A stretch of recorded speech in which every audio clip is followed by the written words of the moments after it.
What's the deal, YouTube? It's your girl, Miss Honey.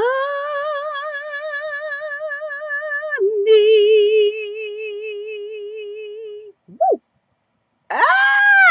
She's back. How y'all doing? I missed y'all. Listen, welcome back, welcome back, welcome back, welcome back, welcome back, you guys. I missed y'all. I had to take like a little bit of a break because I was, you know,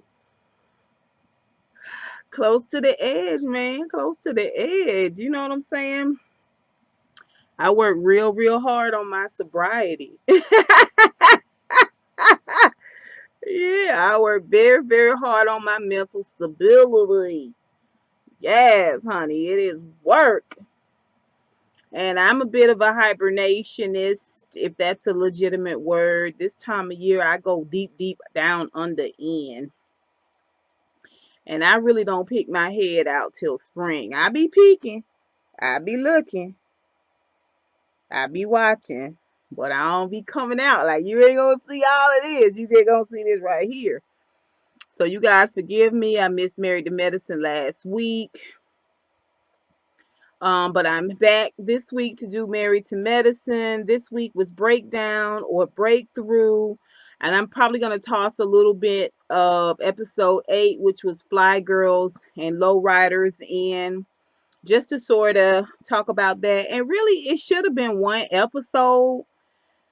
I don't, of course, they broke it up, to expand this season or extend the season. But everything was right there all together. We didn't need it to be broken up. So to me, it seems kind of fitting to do them both together. So let's talk about Married to Medicine, you guys. Still in love with this show. Um, I just feel like from last week, Fly Girls and Low Riders, one thing that I want to say is that I feel like Miss Reneé is jealous of Contessa and the other ladies. I feel like she really, really wants to do her own thing, her own way, and it's coming out in this angry kind of way. I think it's time for Miss Reneé to move on and do her own thing. She left her son's home, taking care of him and the kids, to Contessa's, taking care of her family and the kids. And she's telling Contessa every which way she can that she just don't want to do it no more. And I think Contessa needs to let her fly free so she can do her own thing. That's how I feel about Miss Reneé. So that was from last week. The other thing is that I noticed Mariah was saying that she thought that Contessa was trying to talk about her party being too bougie, which is why she was trying to do the whole 90s Fly Girls and Lowriders type thing, because she was trying to shade. This is Mariah's perspective. Is she trying to shade me? And I'm like, well, if you think that she trying to shade you through those comments, it's one, because that's what you would do.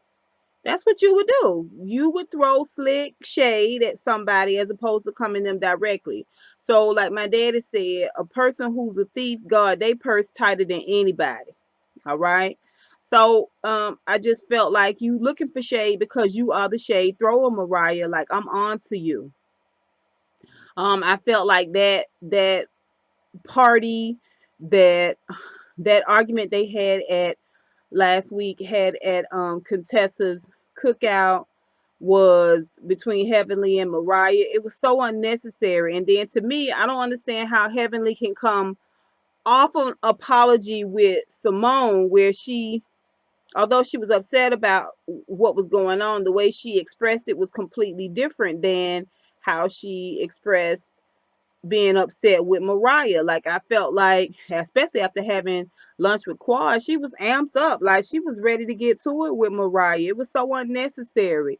And you're not sorry for using her mom in the argument, because it's your go-to thing. You did it last week, you did it this week, and you're gonna do it next week from what I see from the previews. It's your go-to thing, with Heavenly. And let's just finish Heavenly on out. Heavenly Goes and talks to Dr. Damon. She talks to Jewel Tankard. She talks to Alaura. Everybody knows that Heavenly's going to do what Heavenly wants to do. She just wants to give the facade that she's working on it. This is who Heavenly is. Heavenly is bark, bark, bark, bark. That's what she is. She's inappropriate in arguments. She's a poor arguer, and she hits below the belt. Quite a bit actually. you know, I would have been windmill her. You ain't got but one time to bring my mama up, and then if you bring it up again, you getting the windmill. Oh, you getting the windmill. You getting your feelings crushed. One, you pick, you choose how you want to do it. Okay, but you ain't finna come out your mouth about my mama more than once. It's not gonna happen. All right. And I just kind of felt like that whole situation between Heavenly and Mariah last week. It seemed kind of staged when Mariah was like, I was just like, girl, bye. Anyway, let's talk about Toya. Last week, we can kind of see from the Fly Girls and Lowriders that Toya has picked up quite a bit of weight. Eugene is round around the middle. It's apparent that they have some money issues. It's apparent that they're spending time apart, and apart they seem like they're doing a lot more eating and a lot less exercising, because I think she didn't really pick up weight good until this whole tax thing and moving thing. Like it looks like the stress of her life is showing on her body to a certain degree. I think she loves Eugene. I think she wants her marriage with Eugene to work. I don't think Toya sees herself as a single person. I no longer think Toya is a gold digger. I think she loves money. But I think she wants that money and that substance within the parameters of her marriage. I don't think that she wants to jump from man to man to man, depending on how much money they have. I think she loved Eugene. I think she loved the children that she and Eugene have produced together. She loved their life together, and she's trying to make it work. It's not always appropriate, but that's my stance on Toya. I think they both have gained a little weight because of the stress of the money issues and him working away from home a lot more. It's apparent. I thought it was cute how nervous he was and unsure he was where everything was going. He was like a little teenage boy or something. You know what I mean? It was cute. I like the conversation that she was having with him. And I like Toya and Eugene. And Eugene, like Cecil, and Dr. Damon, they're all very down to earth, very real, relatable individuals. I like them on this show. All right, let's talk about Mariah. Let's see. Mariah is just so womp womp. I enjoyed that little lunch she had with Simone this episode. Again, I did not enjoy that her at Contessa's house. Like most people, when you invite them to your house, a lot of people, not most people, but a lot of people, they just want to see what you have. They just want to chop it up. They want to talk about it. Even Toya was talking about her liquor being cheap and things like that. But she just wanted it to be a regular down home get together type situation. And I think it's okay to come in and just shut the hell up. Just be quiet. Just try to enjoy yourself. They might not have the liquor you want, but find something that you can drink and just chill. Like, I don't understand adults not being able to make the adjustment. And find some comfortable place for yourself to be, as opposed to being a complainer. I did agree with Simone when Simone said, we apologize to you, but you didn't apologize to us. When she told Mariah that, I did agree with the fact that it is kind of one-sided. Mariah throws a lot of shade, but she doesn't want to own it. I thought it was real funny that Toya took her to the bathroom and Toya tried to get her to confess on tape that she was throwing shade at Heavenly. And Mariah, no, she's smart. She was on that mic. She said, no, I was not trying to throw shade. I was not trying to throw shade at her. And, maybe to a certain degree she wasn't, but maybe on an unconscious level, she was. And then she sat there. I thought that was a lie. I didn't believe that when she said that. She told Simone that she was going to go and apologize to Heavenly, especially after she found out that Heavenly apologized to her mom, no matter what her mom's response was. But she realized after that blow up at Contessa's party that Heavenly didn't mean any of it. It seems very hindsight is 2020 type of lie. You know what I mean? Like, yeah, now that it seems like the easy scenario when at the time that wasn't your argument. At the time, your argument wasn't, you know what, I was gonna come in and apologize to you and make sure you was Gucci if, after I found out that you apologized to my mom, Heavenly. So I don't understand where this is coming from. Like the conversation that you had with Simone is the same conversation you could have been having with Heavenly instead of going back and forth. I don't care how amped up Heavenly is. She would do all that barking and she would get right here from me. Right here from me because I already know I'm right. I already know you look like an idiot. I don't have to raise my voice. You know what I'm saying? My argument is good enough. So for her to go and tell Simone that, Mariah to go and tell Simone that, I was like, I don't think that's where you was coming from, Mariah. I think you was being shady. I think now you're trying to make yourself look better since you realize all the ladies feel like you don't ever apologize. All right, so let's move off of that. Simone. I like to see her and Cecil talking it out. I don't like all that arguing between Simone and Cecil. It makes me very, very uncomfortable. I like Simone and Cecil. I don't want them to have contention. All right.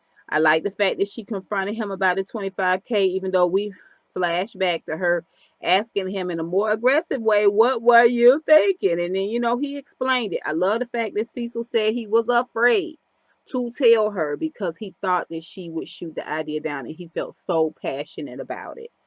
I think that kind of honesty was needed. All right. I thought it was really, really cute that he had made himself a drink and she just assumed he didn't make her one and he had made her one and put it in the freezer for her. I thought that was so sweet. I was like, oh, that's something I would do. Oh, thoughtfulness goes a long way, you guys. I think him pulling that drink out and talking about his feelings and all of that, that's what allowed that conversation to go a lot smoother. This is what I'm saying. One of y'all got to be cool with it. One of y'all got to be calm with it because you both gaka. It's intolerable, right? So I enjoyed that conversation.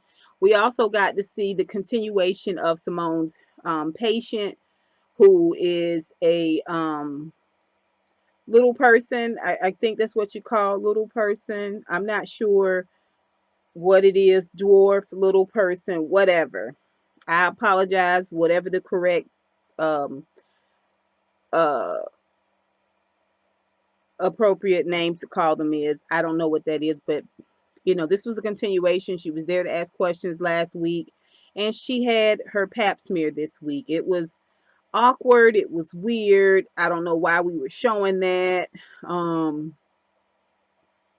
But it was good. Dr. Simone is a good doctor. She's a good doctor. I like her a lot in her doctor role. Her and Dr. Who is this calling? Her and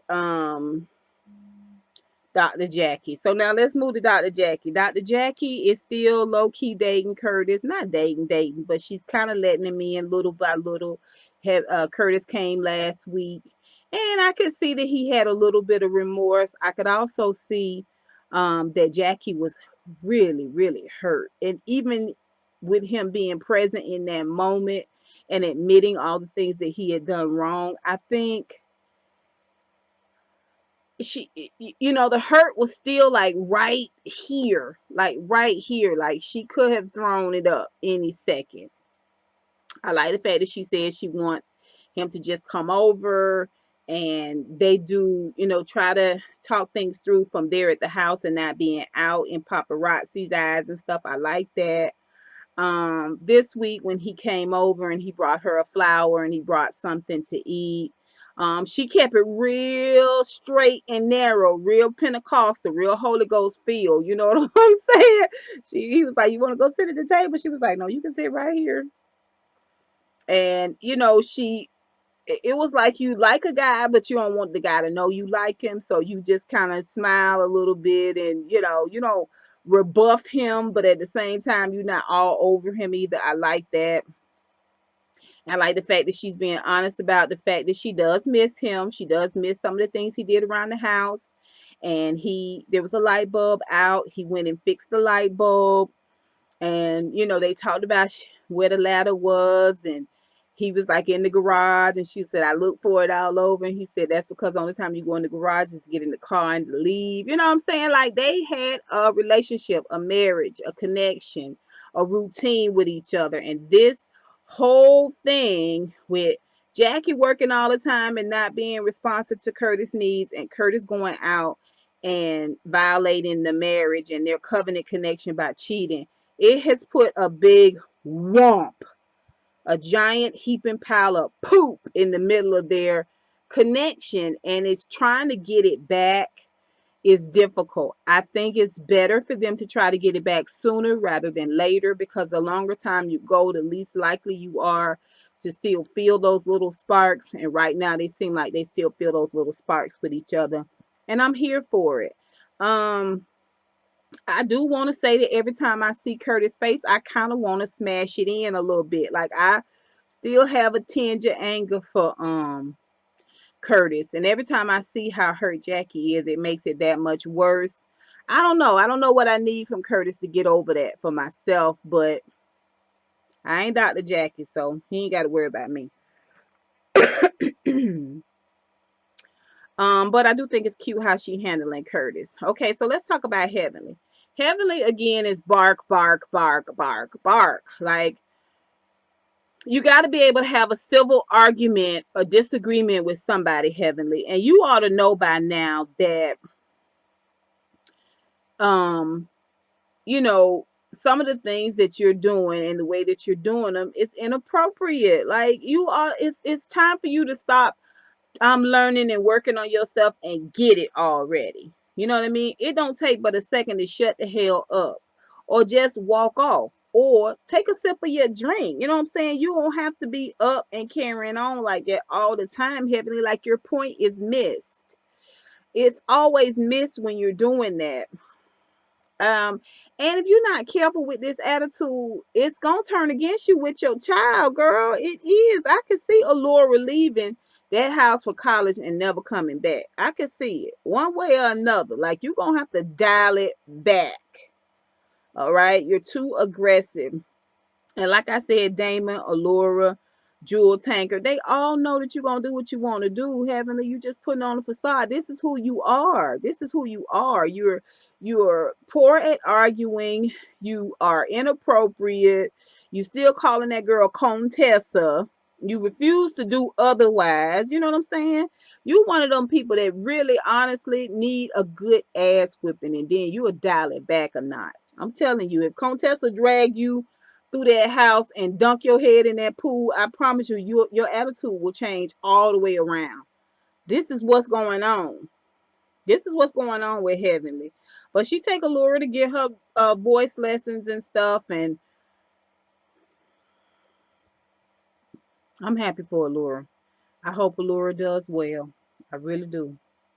Um, I do think that Heavenly amped herself up when she was doing all that talking with Quad at lunch. I think Quad was amping it up just with her presence, was kind of confirming and reinforcing Heavenly.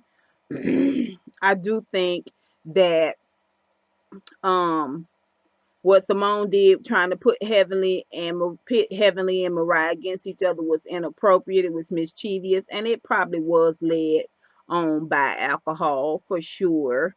But this is my thing: the opportunity for you guys to have spoken out in a more amicable way was when you guys were in there in the Michael suite in New Orleans. Now that you drinking and you got all these other energies involved, now you want to call Mariah to the carpet in this setting. And to me, it's kind of like you ganging up on her when you could have had this reasonable conversation at the moment that it was appropriate. That's what makes Simone look kind of shady to me in this situation. And it feeds into Heavenly's amped up personality. Contessa, like I've already said, I think Miss Reneé is jealous of Contessa and the ladies. I think it's time for her to do her own thing. Contessa, them your kids. You need to see about your own kids. Whether you got to hire somebody to pick up, drop off, bring them to your office. I don't know. Whether you got to work only Monday, Wednesdays, and Thursdays, or Monday, Wednesdays, and Fridays, or Wednesdays and Thursdays, you got to figure that part out. You can't lay that at the feet of Miss Reneé, and you certainly can't lay that at the feet of your husband. You got to find a way. He's got to find a way to be dad and husband. You got to find a way to be mommy, wife, and doctor. You know, same thing with him, dad, husband, and doctor. You guys have got to find your own way. That's not Miss Renee's fault that you let her run roughshod like that. That's your fault. Now you got to fix it. All right. Which means that you might have to downsize in your lifestyle a little bit, which means you might have to reinvent yourself and not necessarily do hands-on medicine. Maybe do some more things online. Maybe do your doctoring in a different way. Be a medical professional in a different way. And it's taking a hit, but that's what we do. You sacrifice for your kids. You know what I mean? That's all you need to do, Contessa. That's it. That's all. You just got to make that sacrifice for your children. And them your children. They ain't nobody else kids. Them your kids. Even if Miss Reneé was a perfect nanny, them still your children. And at the end of the day, they really want you. All right. Let's talk about Quad. First of all, what Quad wore, I think, to the Fly Girls and Low Riders get together at Contessa's on last episode was inappropriate. Anytime you're going to be around other people's husbands, you need to have a cover up on. That's how I feel. That's all I got to say about that. It was inappropriate. One, you there without your husband, and two, you dressed inappropriately to be in front of somebody else's husband. Little shit like that to me makes you suspect, Quad. All this grandstanding that Quad does. I don't know. I'm trying to figure Quad out. I like Quad. I feel like she's strong and she's smart and she's aggressive. She's confident. But at the same time, it's something about Quad that makes me feel like she's selling me a load of shit. When she started to go on and on and on in that marriage focus group, which to me was, I don't know. Anyway, it was nice to have different couples there and participating in the conversation that she and Eugene were having. Eugene tried to hug her when he first came in the house, and she was doing some lamb chops for the group for them to all have dinner. And he went to try to hug her, and she was kind of abrasive to it. I don't know if she was upset about the trash being in there. She was complaining about the trash and all of that stuff. Like, Quad wants to be heard, and she's cutting off all love and affection until she's heard. And anyway, so she gets to the group and she gets an opportunity to talk after the couples, and there's three couples including them. All together is three. And she gets a chance to talk, and she is on a diatribe. Like she she is like, ah, no, no, and da na na na na na na na na, and when you da na na, you da na na na na na na na na na na na. It was very preachy. It's very grandstandy. She did the same thing on Sister Circle when she's kind of trying to gather her enemies, whoever her enemies are. Mariah, or what's the bald headed dude that does fashion? I forget him. Anyway, I don't know who she was trying to gather, but Quad fell out with quite a few people. And so she's talking about, how people thought she was going to be this mediocre, and now that she's doing really, really well. But it was kind of the same thing. It's like it comes across very eloquently, but it's never short and sweet. It's always very grandstandy. It's very preachy. It's like, I want to be heard. Look how eloquent I am. Look at how I've got all my sayings and my colloquialisms, and how professional and diva-esque it is. Everything she does is it comes across to me for show. That's how it comes across to me. It comes across to me like it's for show, like it's to show people how poised, how gathered, how put together, pulled together, and eloquently and elegantly, and it just, she comes across, and it may be some of the things she was saying to Eugene, maybe that's why, because it's not Eugene, it's Greg. Is it Greg? Quad and I can't think of her husband's name now. Greg, I think it is. It comes across like she's trying to prove to him, because what she's saying is he never wanted to share anything with her. He made it very clear that what was his, when they first got together, what was his is his, what hers is hers. But he was saying he was that way with everybody. But she took it personally. And she kind of felt like he was saying she wasn't nothing when he found her.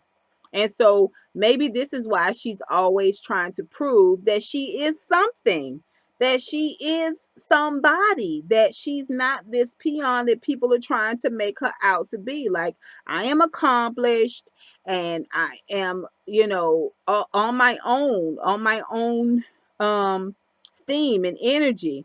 So maybe that's what it is. It just always to me comes across as her really, really, really trying to push it in. Um, and I don't know. Sometimes it seems like thou dost protest too much. You trying to convince us or you trying to convince yourself, Quad? I don't know. I need a little bit more time with Quad. A little bit more time with Quad. I need to chew on that a little bit more and see how I'm gonna come up with how she comes out, how it goes down my gullet a little bit more. I'm just gonna continue to chew on that. I'm not ready to swallow yet. I thought that was really nice that the man told him not to told Greg not to respond, but to her husband not to respond, but to go ahead and just give her a hug. I was glad to see that emotional side. Again, it was a small part of me that felt like it was a part of the show. I don't know. I don't know. I understand what he was saying. I understand what she was saying, and I understand what the mediator was saying. You guys are not friends anymore. It's at this point where you trying to kind of outdo each other. You need me. I need you. You need me more. No, I need you more. You're not doing enough for me. No, I'm doing too much for you. And it's not like togetherness. So I'm looking for things to move in a better place with Quad and her husband.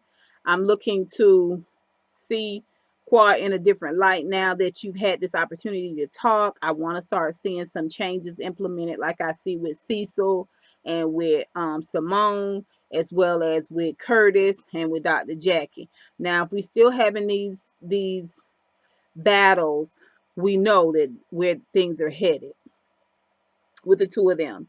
Okay, you guys, that is it for me for Married to Medicine. I went a little bit long, but I had a lot of stuff I wanted to talk about. I wanted you guys to know I did see last week. I apologize for not doing that review. Hopefully this review makes up for it. You guys let me know what you think. I have not watched any Married to Medicine reviews for last week's episode or this week's episode because I didn't want to be tainted, but I did want to come in here and give you guys my honest thoughts and takes on this whole situation, especially when it comes to Miss Reneé, especially when it's coming to this whole Mariah situation. Like, what is the problem, Mariah? Just gather everybody and tell them you sorry for being such a bitch. That's all. You know what I'm saying? When you really, really don't want strife, apologizing is one of the easiest things you can do. I hate explaining myself, but when I really mean no harm, explaining myself is one of the easiest things for me to do. Just for us to dead it, to squash it. And I don't understand why she won't do that. What's the problem? Until then, you're going to always be passing through 1, 2, 3 episodes and then out, Mariah. And I know you really, really want to be back a part of this cast again. So, y'all tell me what y'all think about Mariah, Miss Reneé, and the whole Quad situation down below. Until next time, honeybees, mwah, mwah, mwah. Out!